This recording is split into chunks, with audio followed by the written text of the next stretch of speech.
இப்போ என்னன்னா அவர் வீட்டை சுற்றி ஒரு 36 சென்ட்டுக்கு வந்து கிராமணத்தை நிலம் இருந்திருக்கு. 93 வந்து பட்டா போட்டிருக்காங்க. ஆனால் அந்த 36 சென்ட் நிலத்தையுமே வந்து அதே ஊரில் இருக்கக்கூடிய சமுத்திரக்கனி அப்படின்ற சர்வேயர் வந்து அபகரிச்சிருக்கிறாரு. இவர் அந்த காலத்துல இவர் சின்ன பையனா இருந்திருக்கலாம், அல்லது விவரம் தெரிஞ்சு பிறக்கா இருக்கலாம். இது சம்பந்தமாக வந்து புறம்போக்கு நிலத்துக்கு வந்து பட்டா வேற வாங்கிட்டாருன்னு தெரிய வருது. இந்த பட்டா வேற வாங்கியிருக்காங்க. இது சம்பந்தமா வந்து பட்டாவை கேன்சல் பண்ணி சொல்லணும். ரகுராமுக்கு நம்ம கொடுக்குற அட்வைஸ் என்னவா இருக்குன்னு சொன்னா, இது ஒரு பெண்மணியிடமிருந்து வாங்கப்பட்டது. அந்த பெண்மணிக்கு அவருடைய கணவர் வந்து கிஃப்ட் டீடா கொடுத்துருக்காங்க. ஆனா மகன் வந்து கேஸ் போட்டிருக்காரு. அதனால கேஸ் போட்டிருக்கு. கேஸ் வழக்கு இருக்கும்பொழுது, நிலுவையில் இருக்கும்போது நீ எப்படி இந்த வீடை கட்டுற, இதை எப்படி உடைக்கிற அப்படின்னு கேட்கிறாரு. அதுக்கு இவர் என்ன பண்ணணும்னு சொன்னா, இந்த கிஃப்ட் டீடும் அந்த என்கம்பரன்ஸ் சர்டிஃபிகேட்டும் இவர் டாக்ஸ் பெய்ட் ரிசிப்டும் இவர் பட்டா மாற்றம் செய்யறதும் இதெல்லாம் வந்து கோர்ட்ல கொடுக்கலாம். இதை கொடுத்துட்டாலே இவருடைய பார்ட் வந்து கிளியர் ஆயிடும்.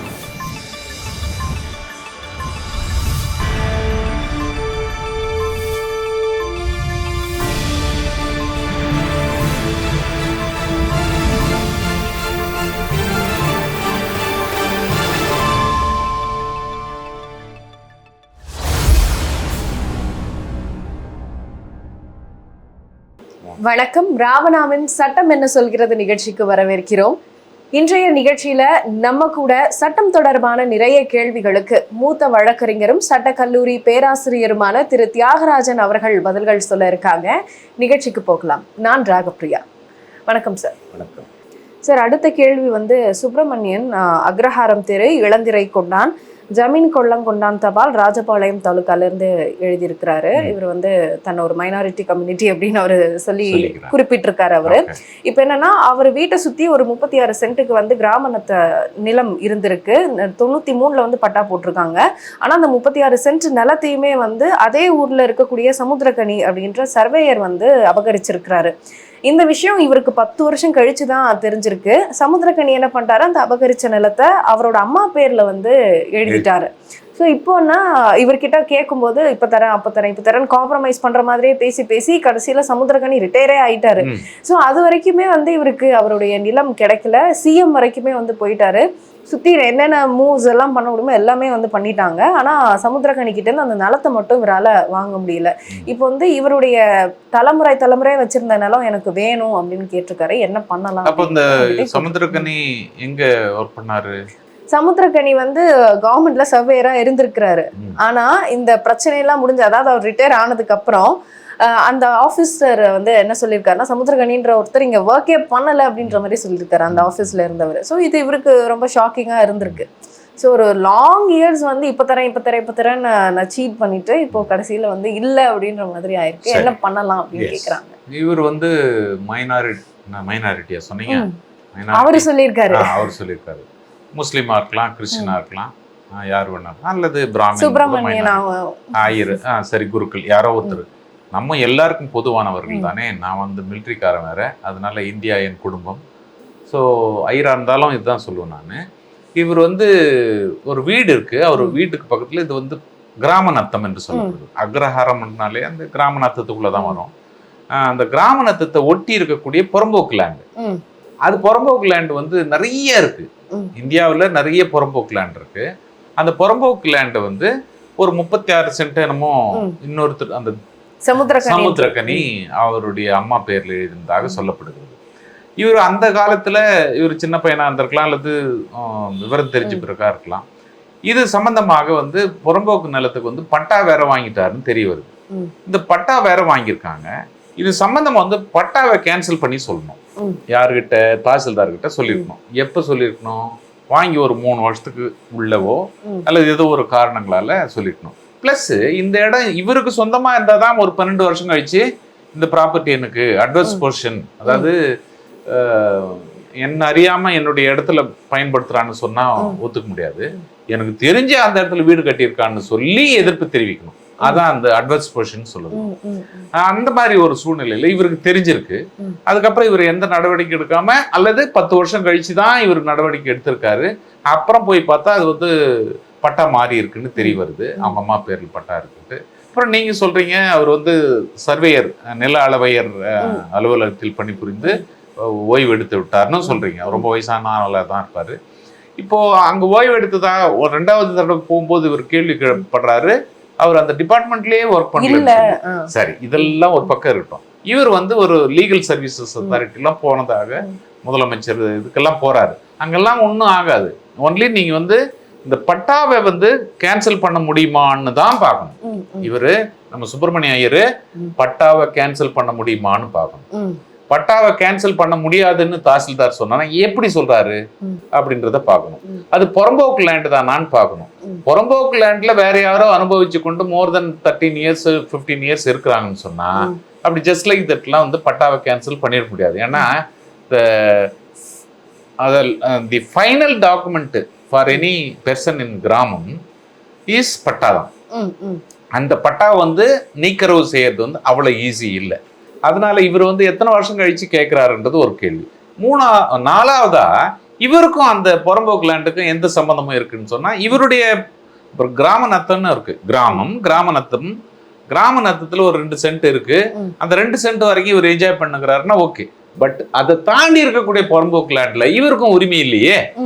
புறம்போக்கு லேண்ட் என்று சொல்லப்படுவது கவர்மெண்ட் லேண்ட் அல்ல, அது இயல்பா இருக்கக்கூடியது. அதனால எல்லாரும் நார்மலி நான் கூட கிளாஸ் எடுக்கணும்னு சொல்லுவேன். புறம்போக்கு அப்படின்னு வீட்டுல திட்டுறாங்கன்னு சொன்னா அப்படிலாம் இல்ல, you are a free man அப்படின்னு அர்த்தம்னு நான் சொல்லுவேன். அல்லது கவர்மெண்ட்டுக்கு சொந்தப்பட்டான் அப்படின்னு. கவர்மெண்ட் எப்போ வேணாலும் புறம்போக்கு லேண்டை எடுத்துக்கலாம். ஆனா ஒரு தடவை பட்டா கொடுத்துட்டாங்கன்னா அந்த ஆளுக்கே சொந்தமாகி விடுகிறது. இது வந்து 1990 புரட்சி தலைவர் எம்ஜிஆர் அவர்களால் 5 ரூபாய் வாங்கப்பட்டது இந்த பட்டா கொடுக்கறதுக்கு. அதனால பட்டா வந்து பெயர் மாற்றம் கூட செய்ய முடியும். ஆனால் இந்த சுப்பிரமணிய ஐயருக்கு இந்த புறம்போக்கு லேண்ட்ல ஏதாவது உரிமை இருக்கிறதான்னு பார்த்தா இல்ல. அது சமுத்திரகனி என்பவருக்கு தான் அவர் அவங்க அம்மா பேர்ல வாங்கிட்டதாக சொல்றாங்க. அவங்க அம்மாவுக்கு தான் உரிமை இருக்கு ஒழிய இவருக்கு சுப்பிரமணிய ஐயருக்கு இல்ல. இப்ப அதை வந்து கேன்சல் பண்ண முடியுமான்னா it is not so easy. அவ்வளோ டக்குன்னு கேன்சல் பண்ண முடியாது. ஒருவேளை அப்படி பண்ணணும்னு சொன்னா அவர் ஹைகோர்ட்ல ஒரு பெட்டிஷன் போட்டு இந்த மாதிரி லேண்ட் அக்யூஷன் பண்ணாங்கன்னு சொன்னா, ஆனா டெஃபினெட்லி இவர் வெற்றி பெறுவதற்கு வாய்ப்புகள் குறைவாகவே தான் இருக்கிறது. ஏன்னா டிஆர்ஓ வரைக்கும் போயிட்டு ஒரு இது கொடுக்கலாம். அதே ஒரே ஒரு லாஸ்ட் இது வந்து டிஆர்ஓ தான். ஐ திங்க் 171 172 அப்படின்னு ஒரு செக்ஷன் இருக்கு அமெண்ட்மெண்ட் இதுல. அதை டிஆர்ஓ கொடுக்கணும். டிஆர்ஓக்கு இவர் கம்ப்ளைண்ட் கொடுத்தாருன்னா இவர் நான் பயன்படுத்தின இடத்துக்கு பட்டா வாங்கியிருக்காரு, ஆனா இன்னும் பொசஷன் என்கிட்ட தான் இருக்கு, சுவாதீனம் என்னிடத்தில் இருக்கிறது அப்படின்னு அப்படி சொல்லிட முடியாது. 26 சென்ட்ன்றது ரொம்ப பெரிய ஏரியால ஒரு 1/4 ஏக்கர். அதனால அவ்வளவு பெருசா இருக்க முடியாது. பட் இருந்தாலும் இவர் டிஆர்ஓக்கு லெட்டர் எழுதி டிஆர்ஓனுடைய இதுக்கு என்கொயரிக்கு போயிட்டு அட்டன் பண்ணாருன்னா அதுக்கப்புறம் என்ன தீர்வோ அதை எதிர்த்து ஒன்னா ஹைகோர்ட்டுக்கு வர்றதுக்கு வாய்ப்பு இருக்கு இன்னும் நம்ம சுப்பிரமணிய ஐயருக்கு நம்ம சொல்றோம். கண்டிப்பா சார். சார் அடுத்ததா ரகுராம் அப்படின்றவர் கேட்டிருக்காரு. இவர் 2017 0.75 சென்ட் அளவுல ஒரு நிலத்தை வாங்கியிருக்கிறாரு. அந்த நிலம் வந்து கோவிலுக்கு மற்ற கடைக்கெல்லாம் போறதுக்கு ரொம்ப ஈஸியா இருந்தது. மெயின் ரோட் பக்கத்துலேயே இருந்ததுனால அங்க வந்து ப்ரொசீட் பண்ணிடலாம் ஒரு பில்டிங் அப்படின்ற மாதிரி அவங்க ஃபிக்ஸ் பண்ணியிருக்காங்க. ஆல்ரெடி அங்க ஒரு பில்டிங் இருந்திருக்கு, அதை இடிச்சிட்டு இவங்க வந்து ஒரு பில்டிங் கட்ட ஆரம்பிச்சிருக்காங்க. 2 மாசம் முன்னாடி வரைக்கும் அது ஆல்மோஸ்ட் முடிஞ்சிருச்சு. இப்போ என்ன ஆகுதுன்னா 2017க்கு முன்னாடி இவங்க அந்த நிலத்தை வாங்கினாங்க இல்லையா, அந்த நிலத்தோட ஓனர் அவங்களோட மகன் வந்து இது எங்களோட நிலம் தான், ஆல்ரெடி வந்து கேஸ் போயிட்டு இருக்கு, நீங்க எப்படி வந்து இங்க வாங்க முடியும், கட்டிடம் கட்ட முடியும் அப்படின்னு கேட்டிருக்காரு. ஸோ இதோட ஹிஸ்டரி பார்த்தீங்கன்னா இவர் வாங்குறதுக்கு முன்னாடி 2015 அந்த லேண்டோட ஓனர் அந்த பெண்மணிக்கு வந்து அந்த லேண்டே அவருடைய கணவர் கிஃப்ட் டீடா கொடுத்துருக்காரு. கிஃப்ட் டீடா கொடுத்திருக்காரு. 2016 அவரோட அந்த பெண்மணியோட சன்னே வந்து வழக்கு தொடர்ந்திருக்காரு. 2017 இவங்க அந்த லேண்டை வாங்கியிருக்காங்க. ஆல்ரெடி வழக்கு வந்து போயிட்டு இருக்கு. இப்ப என்ன ஆயிடுச்சுன்னா இவங்க வாங்கியிருக்கிறாங்கல்ல 2017 அதுவுமே வந்து அந்த வழக்குல இன்க்ளூட் ஆயிருக்கு. ஆமா, இவங்க ஈசி ரசீது எல்லாமே வந்து சப்மிட் பண்ணி இவங்க வந்து இவங்க சைட்ல ட்ரை பண்ணிட்டு இருக்காங்க. இருந்தாலும் அந்த சைட்ல இருந்து வழக்கு போயிட்டு இருக்கு. ஸோ இதை என்ன பண்றது, எப்படி காம்பன்சேஷன் பண்றது அப்படி வழக்கு போயின்னு இருக்குன்றதுனால பெருசா நம்ம சொல்றதுக்கு ஒண்ணும் இல்லை. பட் ஒரு தெளிவுபடுத்தலாம். ரகுராமுக்கு நம்ம கொடுக்குற அட்வைஸ் என்னவா இருக்குன்னு சொன்னா, இது ஒரு பெண்மணியிடமிருந்து வாங்கப்பட்டது. அந்த பெண்மணிக்கு அவருடைய கணவர் வந்து கிஃப்ட் டீடா கொடுத்துருக்காங்க. ஆனா மகன் வந்து கேஸ் போட்டிருக்காரு. அதனால கேஸ் போட்டிருக்கு. கேஸ் வழக்கு இருக்கும்பொழுது நிலுவையில் இருக்கும்போது நீ எப்படி இந்த வீடை கட்டுற, இதை எப்படி உடைக்கிற அப்படின்னு கேட்கிறாரு. அதுக்கு இவர் என்ன பண்ணணும்னு சொன்னா இந்த கிஃப்ட் டீடும் அந்த என்கம்பரன்ஸ் சர்டிஃபிகேட்டும் இவர் டாக்ஸ் பெய்ட் ரிசிப்டும் இவர் பட்டா மாற்றம் செய்யறதும் இதெல்லாம் வந்து கோர்ட்ல கொடுக்கலாம். இதை கொடுத்துட்டாலே இவருடைய பார்ட் வந்து கிளியர் ஆயிடும். அதனால இனிமேல் அந்த உண்மையாவே அந்த கிஃப்ட் டீடை வந்து சேலஞ்ச் பண்ணியிருக்காங்களா அப்படின்னு பார்க்கறதும் ரொம்ப முக்கியம். ஸோ அது சரியாக இருக்கும் பட்சத்தில் இவர் வந்து ராஜகோபாலுக்கு ஒரு பிரச்சனையும் இல்லை. இவர் வந்து இவர் வேலையை ரகுராம் வந்து செய்யலாம். ஒருவேளை அந்த கேஸ் எப்படி நடக்குதுன்றதை பொறுத்து தான் அதுக்கப்புறம் நம்ம தீர்மானம் செய்ய முடியும். இது கிஃப்ட் டீடாவோ செட்டில்மெண்ட் டீடாவோ கணவன் மனைவிக்கு எழுதி கொடுக்குறான்னு சொன்னா அது யாராலும் மாற்ற முடியாது. ஏன்னா செல்ஃப் அக்யூட் ப்ராப்பர்ட்டியா அதாவது சுய சம்பாத்தியமாக இருக்கும் பட்சத்தில் தன்னுடைய மனைவிக்கு எழுதலாம், இல்ல மனைவியை விட்டு மகனுக்கு கூட எழுதலாம், கேஸ் போட்ட மகனுக்கு எழுதலாம், இல்ல அந்த பக்கம் போய் வர வெள்ளை நாய்க்குட்டிக்கு போகணும், சிவப்பு நாய்க்குட்டிக்கு போகணும்னு எழுதலாம், இல்ல பக்கத்து வீட்டுக்காரமா நல்லா உதவிகரமா இருக்கிறாங்க அப்படின்னு சொன்னா அழகா இருக்கிறாங்க அப்படின்னு சொல்லி அந்த அம்மா கூட எழுதலாம். அல்லது ரொம்ப கிழவனா ஒருத்தர் இருக்காரு, அந்த கிழவனுக்கு வந்து மெடிக்கல் செலவுக்கே பண்ண முடியலன்னா அவருக்கு கூட எழுதலாம். இதெல்லாம் வந்து கிஃப்ட் டீடா எழுதிட முடியும். செட்டில்மெண்ட் எழுதுதுன்னா எப்படின்னா தன்னுடைய ரத்த உறவுகளுக்கு மட்டும் எழுத முடியும். அக்கா தங்கச்சி அண்ணன் தம்பி அப்பா அம்மா பிள்ளை மகன் பேரன் அந்த மாதிரி இருக்குல்ல, அதாவது இவனுடைய ரத்தம் சம்பந்தமா எங்கெல்லாம் இருக்கோ அதுக்கு செட்டில்மெண்ட் டீடு எழுதலாம். இதுக்கு முன்னாடி மனைவிக்கு கூட எழுத முடியாது, அண்ணன் தம்பி கூட எழுத முடியாது. அதுக்கப்புறம் தான் வந்து இப்போ லேட்டஸ்டா ஒரு 10-15 வருஷத்துக்கு முன்னாடி தான் அந்த அமெண்ட்மெண்ட் கொண்டு வந்து அதை வந்து ரத்த சம்பந்தமானவர்களுக்கு எழுதலாம்னு சொன்னேன். ஆனா கிஃப்ட் டீடு ரத்த சம்பந்தம் இல்லாதவர்களுக்கும் எழுதலாம். எழுதலாம். அதான் சொன்ன நாய்க்குட்டிக்கு எழுதலாம், பேய் குட்டிக்கு எழுதலாம்னு சொல்லி. சோ இந்த மாதிரி சொல்லும் பொழுது இதை வந்து யாராலும் தடுக்க முடியாது. ராஜகோபால் உட்பட ரகுராம் உட்பட தடுக்க முடியாது. அதனால ஒருவேளை கேஸ்ல வேற மாதிரி இவர் சில விஷயங்கள் சொல்லாமல் இருந்தா ஒண்ணு சொல்றது இல்ல. ஒருவேளை நம்மளுக்கு ஒரு டாக்குமெண்ட் அனுப்பிச்சு இது என்ன ஒப்பீனியன் என்னன்னு சொன்னா நம்மளே கூட சொல்லலாம் சம்பந்தமாக. அதனால ரகுராமுக்கு வந்து நம்ம பெஸ்ட் விஷஸ் சொல்றோம். ஏன்னா வந்து கிஃப்ட் டீடு மூலமா வாங்கினதுனால கிஃப்ட் டீட்ல பிரச்சனை இல்லாத பட்சத்தில் ஈசி இருக்கு, பட்டா இருக்கு, மற்ற டாக்ஸ் ரெசிப்ட் இருக்கு, எலக்ட்ரிசிட்டி இருக்கு, எல்லாமே இவர் பேர்ல இருக்குன்னு சொன்னா அது ஒன்றும் செய்யறதுக்கான வாய்ப்பு இல்லைன்னு. ஒரு தனிப்பட்ட கேள்வி, என்கம்பரன்ஸ் சர்டிபிகேட் தாய் பத்திரம்னு வரும்போது அதுலயே வந்து எல்லா விவரங்களும் அதுல இருக்கும் இல்லையா? கிஃப்ட் டீட் தொடர்பாகவும் அதுல இருந்திருக்கும். கிஃப்ட் டீடே அவர் சேலஞ்ச் பண்ணியிருந்தாருன்னா அப்ப அதுல பதிவு வரதுக்கான வாய்ப்புகள் இல்ல. கிஃப்ட் டீடு இருக்கு, அந்த பதிவு பண்ணது கிஃப்ட் டீடா தான் பதிவு பண்ணிருக்காங்க. கிஃப்ட் டீடே வந்து எங்க அம்மா வந்து எங்க அப்பாவுக்கு சாராயம் ஊத்தி கொடுத்து அம்மா பெரிய மயக்கத்துல இருக்கும் பொழுது சுயநினைவே இல்லாத போது இந்த மாதிரி கிஃப்ட் டீடு எங்க அம்மா வந்து வாங்கியிருக்காங்க அப்படின்னு சொல்றதுக்கான மகன் தயாரா இருக்கலாமே. மகன்களும் எல்லாருமே தனித்தனி ஆட்கள் தானே, அம்மாவா இருந்தாலும் மகனா இருந்தாலும் வேற வேறதான். அதனால அந்த மாதிரி சொல்றதுக்கும் வாய்ப்பு இருக்கு.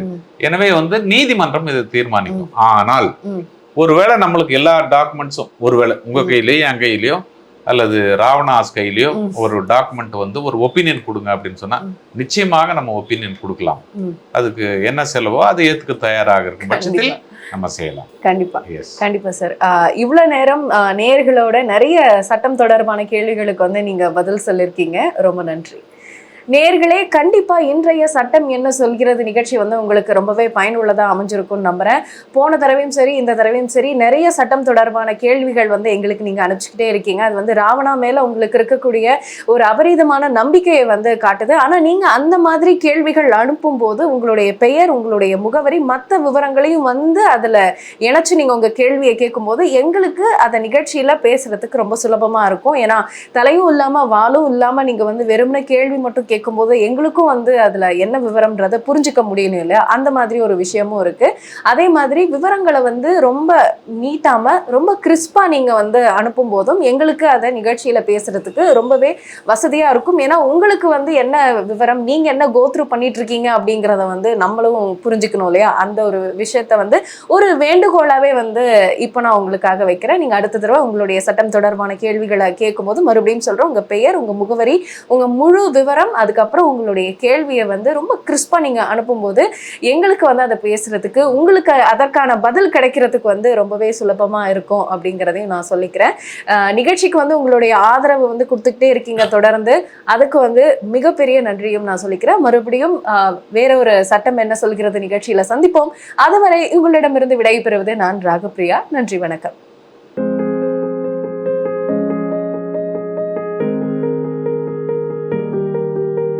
பாமர மக்கள் தொடங்கி திரைத்துறை, அரசியல் துறை பிரபலங்களுக்கு எல்லாம் சிகிச்சை அளித்த புகழ்பெற்ற பிரபலமான அக்குப்பஞ்ச மருத்துவ நிபுணர் டாக்டர் எம்.என். சங்கர் அவர்களோடு நீங்கள் உங்கள் நோய்க்கான தீர்வுகள் என்ன, மருந்தில்லா மருத்துவம் சொல்லும் மகத்தான விதிமுறைகள் என்ன, உங்கள் நோய்க்கான கேள்விகளை அனுப்புங்கள். மருத்துவர் எம்.என். சங்கர் பதிலளிக்கிறார் உங்கள் ராவணா வலையொலியில்.